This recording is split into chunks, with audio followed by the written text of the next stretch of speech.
পরনিন্দা পরচর্চা এটা কম বেশি সবাই করে থাকে, তো এটা না করাই ভালো। অফলাইনে যেমন অনলাইনেও তেমন। অল টাইম কে কাকে কী করছে না করছে সারাক্ষণ অমুকের বউ ভালো না, অমুকের হাজব্যান্ড ভালো না, তো অমুকের শাশুড়ি ভালো না, অমুকের ছেলের বউ এরকম, তো এরকম শুনতে শুনতে আসলে ননদ ভালো না, এগুলো শুনতে শুনতে আসলে কান ঝালাপালা হয়ে যাচ্ছে। তো কী ভিডিও বানাবো খুঁজে পাচ্ছি না। যাই হোক, তো এগুলো না করাই ভালো, যতটুকু সম্ভব অ্যাভয়েড করা, তবে তবে গঠনমূলক আলোচনা করা যায়। যাই হোক, আসসালামু আলাইকুম, সবাই কেমন আছেন? আমি রেডি হচ্ছিলাম একটু ঘরোয়া পদ্ধতিতে একটু রূপচর্চা করা।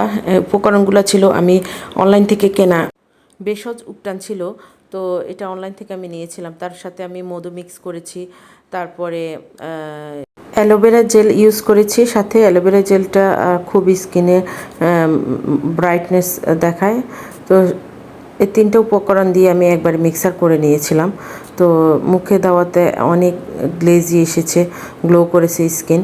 তো এটা আমি তৈরি করতেছিলাম, তখন একটু ভিডিও নিলাম।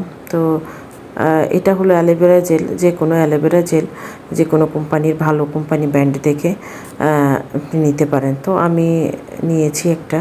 তো এটা মধুটা আমার ছিল কালো জিরার মধু, তবে এই মধুটা না দিলেও হবে, নর্মাল যে ফুলের মধুটা আছে সেটাও দিলেও হবে।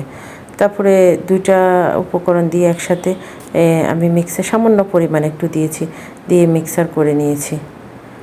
ভালো করে মিক্সার করে নিয়ে তারপর অনেকক্ষণ ধরে মিক্সার করেছি। আসলে সপ্তাহে অন্তত একদিন ত্বকের যত্ন নেওয়া উচিত, ক্লিন করা উচিত, যে কোনো ঘরোয়া ভেষজ উপকরণ দিয়ে। আগে অনেক করা হতো, এখন তো আসলে বয়সের সাথে সাথে সব হারিয়ে যাচ্ছে, ব্যস্ততা, বাচ্চা কাচ্চা এদেরকে নিয়ে সময় হয়ে ওঠে না। তো ওরকম পারিও না, তো মাঝে মধ্যে করি। বাইরে যখন যেতে চাই তখন আসলে অনেক বাজে লাগে ত্বকের দিকে তাকাইলে, তখন ইচ্ছা করে না একটু নিজের যত্ন নিই। তো নিজের যত্ন নিলে আসলে মনে ফ্রেশ থাকে, এক কাজে দুই কাজ। আবার আমি দেখছি যে যত্ন নিলে ঘুমও হয় ভালো। তো তারপরে আমি দেখছিলাম, নিজে রেডি হলাম। আমার ত্বকটা ড্রাকি বলা যায়, শ্যামবর্ণ। তো আমার ছবিগুলা মোটামুটি ভালো আসে, তো সবসময় ভালো আসে না, হয়তো ফেস কাটিংয়ের কারণে আল্লাহ প্রদত্ত। যাই হোক, আল্লাহ যতটুকু দিয়েছে শুক্রিয়া। তো আমি চেষ্টা করি গুছাই রাখার জন্য, একসময় অনেক যত্ন করতাম, এখন হয়ে ওঠে না। তো চেষ্টার তো আসলে শেষ নাই। মানুষ সবসময় চায় যে ভালো, নিজেকে ভালো লাগুক, ভালো থাকুক, তাহলে নিজের ভিতরে একটা সাহস কাজ করে, কনফিডেন্স লেভেল কাজ করে, যে কোনো কাজে উৎসাহ পায়। তো অবশ্যই একটু সাজিয়ে গুছিয়ে রাখা উচিত। এই দুলটা আমি ঈদের সময় নিয়েছি, ইচ্ছা করতেছে, অনেকদিন বড় দুল পরি না, তারপরে একটা ঈদ উপলক্ষে একটা বড় দুল কিনেছি। আমার বড় দুল খুব পছন্দ, গোল্ডের চেয়েও আমার ইমিটেশনটা খুব পছন্দ।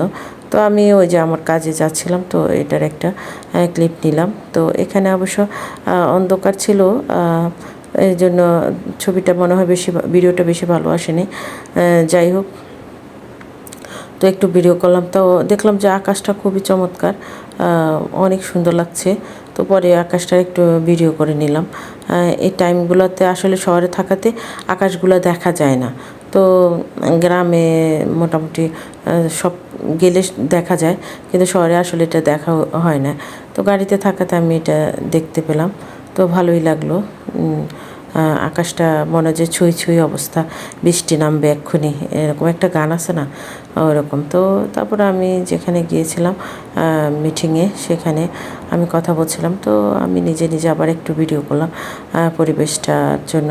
আসলে ব্লগিং করতে গিয়ে কত কী করব, কী ভিডিও করব, কী কথা বলবো, অনেক সময় মাথা কাজ করে না। তো একটু একটু করা, সবসময় রান্নার ভিডিও দিতে তো ভালো লাগে না। তো এরকম কিছু বাইরেও তেমন বের হই না, সময় পাই না, বাচ্চাদের নিয়ে আবার অনলাইনের ভিতরে পড়ে থাকি। কারণ আমার ফেসগুলো মেনটেন করতে হলে আমাকে বাসায় থাকতে হয়, তারপরে বাইরে যাওয়া উচিত, না হলে ভিডিও পাবো কোথায়। তারপরে একটু হালকা পাতলা নাস্তা খাবার যাই বলো, লাঞ্চ করে যাইনি আমি, লাঞ্চের বিপরীতে এগুলাই খাওয়া হয়েছে। ফুচকাটাও খুব ভালো ছিল।